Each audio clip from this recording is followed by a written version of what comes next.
ইস, আগে যদি জানতাম ডিম এভাবেই রান্না করে খেতাম। আসসালামু আলাইকুম। আজকে আপনাদের সাথে ডিমের রেসিপি শেয়ার করছি। তো এই ডিমটা হচ্ছে যেভাবে রান্না করতে হবে সেটাই আপনাদের সাথে শেয়ার করছি। আর বিশ্বাস করেন এত মজা লাগে এভাবে রান্না করলে, ডিমের ভেতরে মশলা সব ঢুকে যায়। তো এই ডিমের হচ্ছে রেসিপিটা আমি আজকে 2টা ডিম দিয়ে করছি। আপনারা চাইলে 5টা 10টা যে যে কয়টা ডিম দিয়ে খেতে চান খেতে পারবেন। তো এখন রোজার সময় এজন্য শুধু ওই রাত্রে মানে সেহারির জন্যই হচ্ছে রান্না করছি। তো ডিম এই যে হলুদ লবণ আর মরিচের গুঁড়া দিয়ে দিয়েছি। আর এমনভাবে মাখাতে হবে যেন ডিমের কুসুম বেরিয়ে না আসে। তারপরে এই তো তেলে ভেজে নিলাম। তো তেলে ভাজতে গেলেও কিন্তু একটু সাবধানে ভাজতে হবে, মানে বেশি ভাজা যাবে না।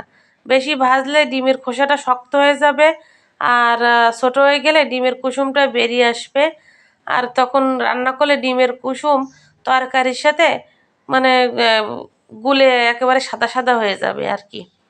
তো ডিমটা দেখেছেন আমি কিভাবে ভেজে নিয়েছি, এভাবেই ভেজে নেবেন। এর থেকে বেশি ভাজা যাবে না। তো আরও একটু কম ভেজে নিলে ভালো হতো, যেহেতু আমার তেল গরম হয়ে গেছে। আর আপনাদের সাথে ভিডিও শেয়ার করতে গেলে তো একটু দেরি হয়। তো এরপর পেঁয়াজ দিয়েছি আর 2-3টা কাঁচামরিচ দিয়েছি। আর এটা এখন হচ্ছে ভেজে নরম করে নিতে হবে। তারপরে একটু পানি দিয়ে দেব। তো পানি অল্প একটু দিয়ে এরপর হচ্ছে বাটা মশলা গুঁড়া মশলা এগুলো দিয়ে দেব। মশলা বেশি না, শুধু আদা রসুন বাটা আর হলুদের গুঁড়া মরিচের গুঁড়া আর লবণ এগুলো দিয়ে মশলাটা ভালোভাবে কষাই নেব। কষাই যখন তেলটা ভেসে আসবে তখন দিয়ে দেব এর ভিতরে হচ্ছে টমেটো। তো এখানে 2টা টমেটো নিয়েছি ছোট সাইজের। তো আপনারা বেশি টক খেতে চাইলে বেশি দেবেন, আর অল্প টক খেতে চাইলে অল্প দেবেন, মানে টমেটোর টকটা যে যেমন খেতে পছন্দ করেন তেমন দেবেন।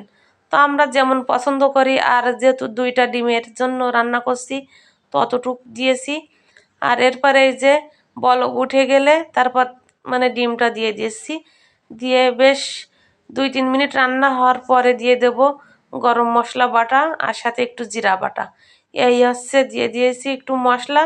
আর আগে যেগুলো দিয়েছি ওগুলো তো একটু দিতেই হয়। আর এখন 2-3 মিনিট জাল করে নিয়ে একটু ঝোল ঘন হয়ে গেলে নামিয়ে নেব। আর এটা দিয়ে বিশ্বাস করেন 1 প্লেট ভাত আপনি খেয়ে ফেলতে পারবেন। আর এত মজা হয়েছিল, যেহেতু ডিমটা কেটে রান্না করছি সব মশলা ভিতরে ঢুকে গেছে। আর এই যে এখন কিছুক্ষণ জাল করে নেব। আর দেখুন ডিমটা উল্টাচ্ছিলাম কত সময় লাগলো।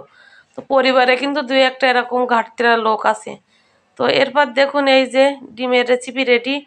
তো একবার আপনারা রান্না করে খেয়ে দেখবেন, অনেক মজা হয় এভাবে রান্না করলে। এই ছিল আজকের ভিডিও। তো ভালো লাগলে সবাই লাইক কমেন্ট করবেন। আল্লাহ হাফেজ সবাইকে।